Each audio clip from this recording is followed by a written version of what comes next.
Ötən dəfəki söhbətimiz zamanı yanlış məlumatların fəsadları və onlarla mübarizə yolları haqqında danışmışdıq. Bu problemlə bağlı fərdi, milli və qlobal səviyyələrdə atılmalı addımları nəzərdən keçirmişdik. Bu dəfə isə onlardan biri haqqında danışacağıq. Xəbər savadlılığının yanlış məlumatlara qarşı mübarizədə rolu haqqında.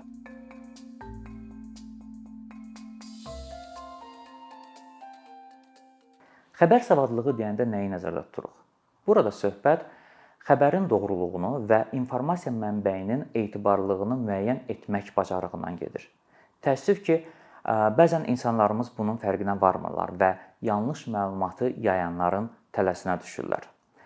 Pandemiya və müharibə zamanı biz bir daha gördük ki, yanlış məlumat virusdan da sürətlə yayılır və onun fəsadları bəzən güllə yarasından da ağır olur. Dünyanın aparıcı universitetlərindən biri MIT 2018-ci ildə belə bir araşdırma aparmışdı bu sahədə və onların gəldiyi qənaətlərdən biri də budur ki, sosial mediada yanlış məlumatlar doğru məlumatlardan 6 dəfə daha sürətlə yayılır. Yanlış məlumatların bölüşülməsi ehtimalı isə 70% daha çoxdur. Niyə? Çünki yalan məlumatlar məhz bizim qorxularımız, gözləntilərimiz və ümidlərimiz üzərinə yaradılır və yayılır. Belə olan halda kütləvi informasiya vasitələrində, sosial media şəbəkələrində və özəl chatlarla bizə gələn xəbərlərin doğruluğunu müəyyənləşdirmək üçün hansı addımlar atmalıyıq? Birinci növbədə xəbərin mənbəyinə fikir verməliyik. Xəbərin mənbəyi bizə artıq ilkin məlumatı verəcək.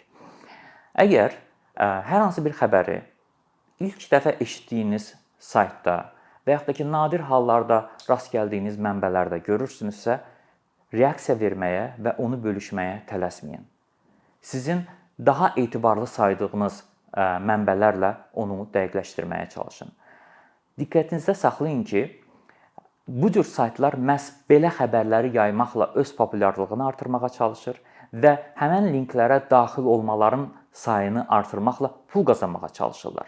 Yəni onlar pul qazanırlar, siz isə həmin xəbərlərin təsirinə düşməklə aldanırsınız, kefiniz pozulur və bəzən də lüzumsuz yerə sevinirsiniz. Və bu xəbəri paylaşmaqla siz eyni hissləri yaxınlarınıza və yoldaşlarınıza da yaşadırsınız. Yoxlanmamış məlumatı birinci yaymaqla, qohum-əqrəbəyə, tanışlara göndərməklə sizə heç kim mükafat verməyəcək.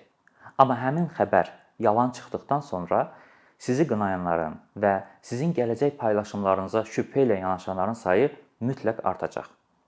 Hesab edirəm ki, hər kəs özü üçün etibarlı media orqanları və etibarlı sosial media səhifələrinin siyahısını tutmalıdır. Mən də elə etmişəm. Sadəcə indi reklam olmasın deyə həmin mənbələri burada açıqlamıram, amma inandırım sizi ki, hər kəs bir müddət müşahidə aparmaqla bu cür siyahını tərtib edə bilər. Və ya etibarlı insanlarla məsləhətləşməkdə də burada fayda var. Başqa sözlə desək, əgər hər hansı mənbə 2-3 dəfə yanlış məlumat yayırsa, onu izləməyi dayandırın. Və bununla həm özünüzü yanlış məlumatlardan qorumuş olursunuz, həm də ki, həmin o yanlış məlumatlara yayan insanlara bir növ münasibət bildirirsiniz. Əgər bu cür xəbərləri sizin yaxınlarınız yayırsa, mütləq onları xəbərdar edin. Etibarsız mənbədən istifadə edirlərsə, yanlış məlumatları yayırlarsa onlara bunu bildirin. Daha bir önəmli məqam xəbərin tarixi ilə bağlıdır. Biz tez-tez buna rast gəlirik ki, sosial mediada köhnə tarixli xəbər yeni xəbər kimi, yeni informasiya kimi yayılır. Və bəzən insanlarımız da yalnız xəbər başlığını oxumaqla qənaətə gəlirlər və bir növ operativliyini göstərmək üçün tez bir sürətdə öz yaxınları ilə, tanışları ilə bunu paylaşırlar. Və yenə də lüzumsuz stres, narahatlıq, qarşılıqlı inamın azalması kimi fəsadlarla üz-üzə qalırıq. Yayılan şəkil və videolarında doğruluğundan əmin olun. Bu yaxınlarda da biz dəfələrlə bunun şahidi olduq ki, istər pandemiya zamanı, istər müharibə zamanı başqa hadisələrə, başqa ölkələrə aid olan video və şəkillər Azərbaycana aid olması iddiası ilə sosial şəbəkələrdə paylaşılırdı. Və bu da kəskin reaksiyalara və qalmaqallara bəzən səbəb olurdu. Bu baxımdan o şəkilləri paylaşmadan, o şəkillərə reaksiya vermədən onun mənbəyini araşdırın. Bunun üçün müxtəlif vasitələr var. Hətta Google vasitəsilə də şəkillərin, videoların mənbəyini, onun ilk yayılma tarixini müəyyənləşdirmək mümkündür. Əgər bunu bacarmırsınızsa, problem deyil. Bunu bacaran insanlarla məsləhətləşə bilərsiniz və yaxud da ki, öncə də qeyd etdiyim kimi, digər mənbələrlə, etibarlı saydığınız mənbələrlə həmin xəbəri, həmin şəkli və videonu dəqiqləşdirə bilərsiniz. Daha bir problem, artıq mən bunu qeyd etdim, xəbər başlıqları ilə bağlıdır. Bu çox ciddi bir məsələdir.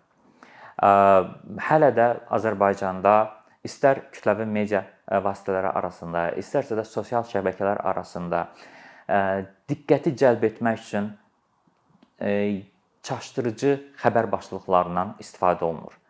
Ciddi medialar adətən bu metodlardan istifadə etmirlər, amma təəssüf ki, hələ də buna yer verən, bu cür metodlardan istifadə edən portallar kifayət qədər çoxdur. Bir misal gətirim. Bu yaxınlarda Azərbaycanda ordu geniş miqyaslı təlimlər keçirmişdi. Və bu təlimlər zamanı antiterror əməliyyatı da daxil olmaqla müxtəlif taktikalardan istifadə olunmuşdu. Və bu təlimlər haqqında məlumat yayan bəzi kütləvi informasiya vasitələri, çox təəssüf ki, aralarında mənim ciddi saydığım xəbər portalları da var idi.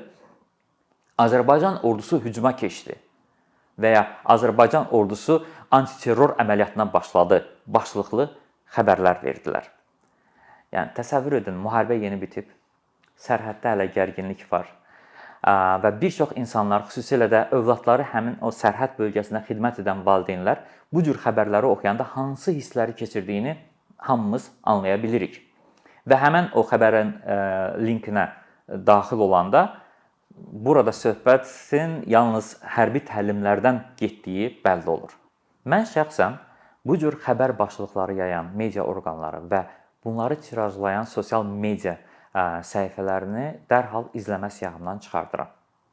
Hətta peşəkar fəaliyyətimdə belə bu cür mənbələrlə əməkdaşlığı ya minimuma endirirəm, ya da ümumiyyətlə dayandırıram.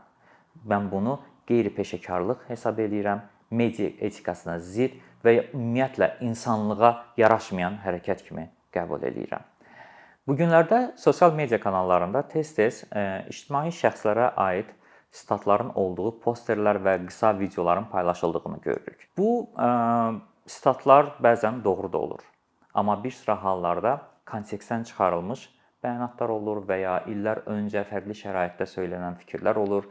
Bəzi hallarda isə ümumiyyətlə həmin şəxsə aid olmayan və ya tamamilə təhrif olunmuş bəyanatlar da olur. Və bəllidir ki, məqsəd diqqət çəkməkdir. Və çox təəssüf ki, buna bir çox hallarda da nail olurlar. Çünki müşahidələrimiz onu göstərir. Baxırıq, həmin posterlər altında qəzəb dolu şərhlər, təhqirlər və çox saylı paylaşımlar baş verir.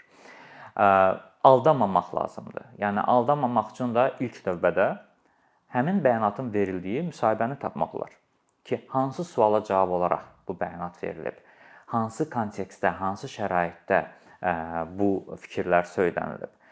Əgər buna marağınız varsa, bunu edin. Marağınız yoxdursa, bununla məşğul olmağa vaxtınız yoxdursa, bir zəhmət reaksiya verməyə və həmin poster və ya videonu bölüşməyə də tələsməyin. İnan mənə, istənilən mükəmməl və ehtiyatla verilən müsahibədən, kontekstdən elə cümlə çıxartmaq olar ki, həmin insanı həm rəzil etmək olar, həm də qəhrəmana çevirmək olar. İmkan verməyin ki, kimsə sizin hisslərinizlə oynasın. Doğru xəbərlər bizə düzgün qərar verməyə və xəbərləri düzgün analiz etməyə imkan verir.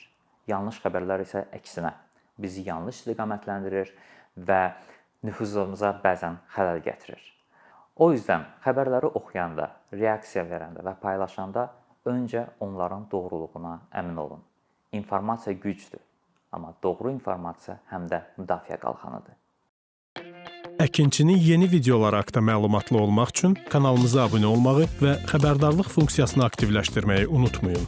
İmkandan istifadə edərək cari patronlarımıza işlərimizi davam etməyə yardım olduqları üçün dərin təşəkkürümüzü bildiririk. Əkinçinin Patreon icmasının üzvü olaraq siz bizim təşəbbüsə dəstək göstərməklə bərabər hazırladığımız materialları hər kəsdən öncə izləmə imkanı əldə edəcəksiniz.